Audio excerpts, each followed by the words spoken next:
Hi, I'm Anne. As you can see, I'm not in shape. A few months ago, I looked completely different. Please like this video and subscribe to the channel. Meanwhile, I'll tell you my story. It might be hard to believe, but this is what I used to look like. A slender brunette with silky hair and perfect skin. Ever since I was a kid, I did ballet and couldn't live without performing on stage. The classes at the dance studio were expensive, but I had the best mentor in the world. Mrs. Stone used to be a famous ballerina. She opened a ballet school after retiring and thought I was very gifted. Mrs. Stone not only gave me the most important roles, but also paid for my studies. Anne, you're very talented and you have a great future ahead of you. I had two best friends. That's Carrie and that's Chucky, my Labrador. I also had a great relationship with my mom and dad, so I considered myself a happy person. However, I couldn't get rid of the feeling that I was missing something, a piece that would turn my life into a perfect puzzle. I really wanted to find that missing piece. It all began on a beautiful Saturday evening. I was playing with Chucky and teaching him different commands. Paw. Well done, good boy. Carrie came running to my place, bouncing out of her skin. Her eyes were shining like diamonds and she was talking so fast I could barely understand what she was saying. Slow down. I didn't get any of that. I'm saying I've met some awesome boys. They're so cool. Come on, you should see them for yourself. My friend dragged me to an empty lot. Street racers hung out there in the evenings. They held races without rules, bragged about their cars, and let loose. I felt uncomfortable around such daredevils. They were too loud and brazen for my taste. I don't like it here, Carrie. Let's go. As soon as I said that, a sports car sped past us. The guy behind its wheel won the race and everyone loudly cheered for him. They needed a new hobby. I tried to leave again, but then a gorgeous, ripped blonde guy got out of the car. It was like he was in slow motion. Just looking at him made my heart pound like crazy. Who's that guy? He looks like an angel. His name is Adam. That bad guy is an unbeatable racer and the dream of every girl here. My friend was making goo-goo eyes at Adam and all but drooling. The next moment, he looked into my eyes and winked at me. I turned red as a tomato and froze like a statue. Hey, Earth to Anne! Get a grip on yourself! Carrie brought me to my senses and walked me home. The image of Adam was ingrained in my mind now. I dreamed about him all through the night. As soon as I woke up, I realized something. Adam is the piece I'm missing. From that day on, I became obsessed with winning his heart. That evening, I told my parents I was going to walk Chucky, and I headed to the Street Racers meeting spot. Their party was already in full swing. I wanted to come up to Adam and introduce myself after his next victory, but before I could do that, a crowd of admirers surrounded him. OMG! Those girls looked like supermodels and had perfect bodies. No wonder he didn't even look in my direction. That day, I came home with nothing. The next day, I couldn't focus in ballet class. I kept looking at myself in the mirror and comparing myself to those amazing girls. Mrs. Stone noticed my inner turmoil. Anne, stop looking for flaws in yourself. You have the perfect body for a ballet dancer. She wasn't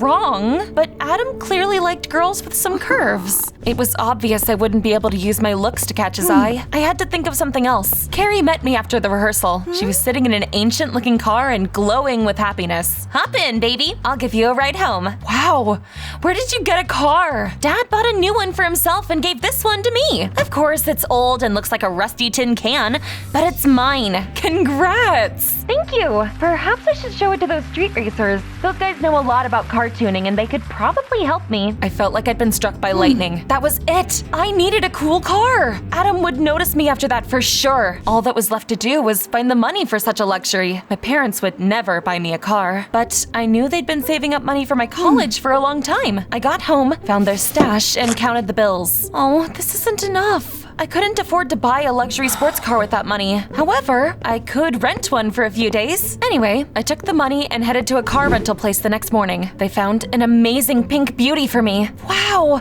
it's perfect! You need to return it in a week, but for an additional fee, you could extend the rental period. I signed a contract and drove to the racer spot that evening to impress everyone. Carrie was there too, standing next to her wreck of a car and chatting with Adam. I'm surprised this rusty bucket can drive at all. It's high time you replace those brake discs. Oh, I don't know anything about tuning a car. Could you help me with that? Adam was about to say something, but then he noticed me. His jaw dropped to the floor. Wow, a beautiful girl driving an amazing car. That's a sight for sore eyes. He didn't leave my side for the rest of the evening. We talked, and I even plucked up the courage to take part in a race. After that, Adam finally asked me out. I was on cloud 9. I wanted to talk to Carrie, but she was nowhere to be seen. I'd been so caught up in talking to Adam that I hadn't even noticed my friend leave leave. Later, I drove to her house and asked her why she just left without saying anything. It's nothing. I just, had a headache. After that, I told her I rented a car without telling my parents and asked her if I could park it by her house so that Mom and Dad wouldn't suspect anything. Go ahead. I don't care. When I told her Adam had asked me out, Carrie just shrugged indifferently. She was acting weird, but I thought it was because she had a headache. Get better soon, Carrie. Bye. The next day, I couldn't concentrate during the rehearsal again, and I kept looking at my watch. I couldn't wait to see Adam. I had such grand plans for our date. That evening, I told my parents I was going to walk Chucky again. Then I sat him in the car and I picked up Adam. Hi, gorgeous. You want a ride? To my surprise, Adam grimaced and started sneezing. You have a dog? I'm allergic to animals. Achoo! Oops, that was unexpected. What was I supposed to do with Chucky? I didn't want our date to be ruined, so I quickly came up with a plan. Wait for me for 10 minutes, I'll be back. I hit the gas and I quickly drove to Carrie's place. Carrie, help! Adam is allergic to animals. Could you keep an eye on Chucky for a bit? Carrie shrugged indifferently again and took the dog. Okay, I didn't have any plans for the evening anyway. I thanked her and picked up Adam again. We drove around the city for a while and then decided to watch a movie in an open-air cinema. I thought the date was perfect and Adam was about to kiss me. Imagine my surprise when he suddenly moved away from me at the most romantic moment.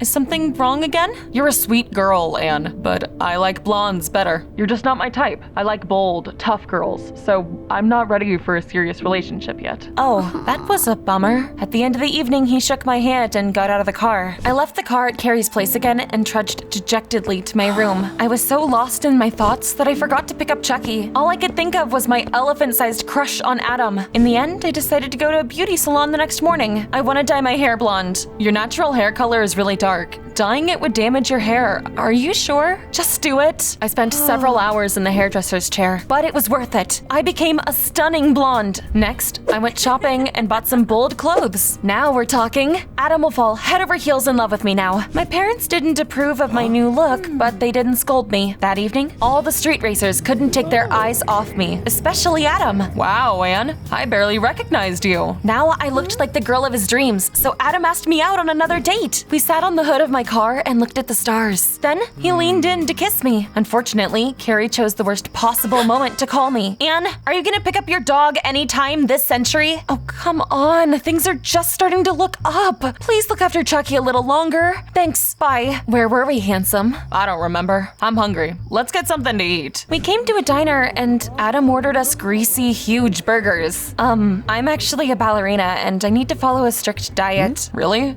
That's a shame. I prefer girls with an hourglass figure. I was afraid our date would flop again and I decided one burger couldn't hurt. In the end, I ate every last crumb and it was delicious. It had been so long since I'd last eaten fast food. I ended up ordering a milkshake as well. Adam really liked that. You've got a great appetite. I think I'm starting to fall for you. My heart fluttered. From that day on, we spent a ton of time together. I stopped following a diet to please my boyfriend. My hair was quickly growing back and I had to often dye the roots. I constantly wore bright makeup to always stand out. Basically, I became the person that Adam wanted me to be. The only thing he adored more than me was my car. Renting it was expensive and I quickly ran out of money. So I had to get a part-time job at a comic store. I didn't have time for rehearsals anymore. Mrs. Stone was worried about me and often called. I didn't want to upset my mentors, so I told her I was sick. I hope you'll get better soon, Anne. I had everything under control for a while, but it couldn't last. After wearing a thick layer of cosmetic for weeks, I had a breakout. My hair started to fall out in clumps because of the dye. My old clothes no longer fit me because,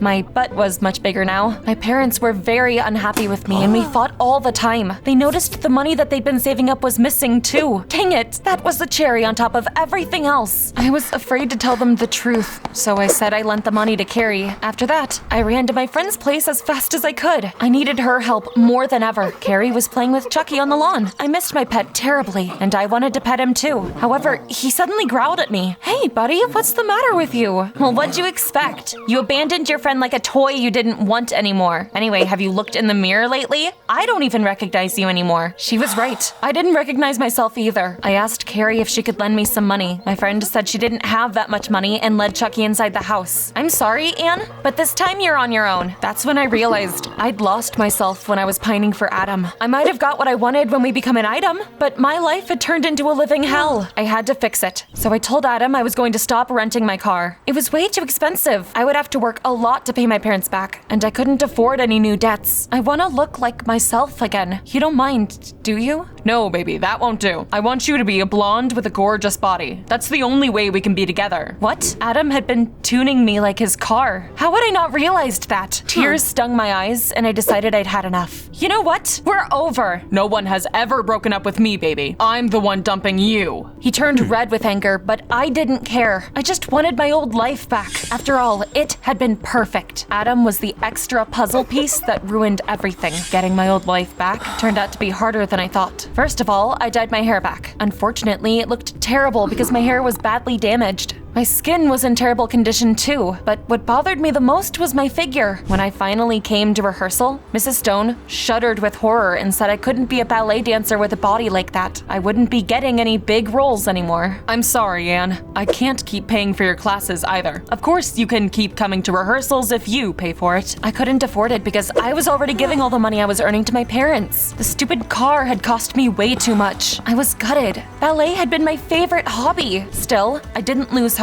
Every day, I worked hard and I watched my diet, but nothing worked. My life was ruined because of Adam. One day, I couldn't stand it any longer. I sat on the porch and I burst into tears. All of a sudden, Chucky appeared out of nowhere. He ran up to me and licked my hand. Buddy, did you forgive me? I hugged my pet tight, and then I saw Carrie. She was the one who'd been looking after Chucky after all. He was missing his wayward owner, so I decided to bring him home. My friend sat down next to me and told me why she'd been acting so weird. I'd fallen for Adam as soon as I saw him, but then when I realized you liked him too, I decided I wouldn't stand in your way, but I was still terribly jealous. What? Oh, I should have realized. I saw you staring at Adam with hearts in your eyes. Let's promise no guy will ever come between us again. Best friends forever. I found the strength to fight for myself after we made up and tried to go back to the way I used to look step by step. And then one day, I ran into Mrs. Stone. Oh, you've learned your lesson, haven't you? Changing too much of yourself for another person isn't healthy. That isn't love. If someone really loves you, they'll accept you for the way you are. Good luck, Anne. I was grateful to my mentor for her kind advice, but I doubted that anyone would be able to love me when I looked like this. At least I hated looking at myself in the mirror.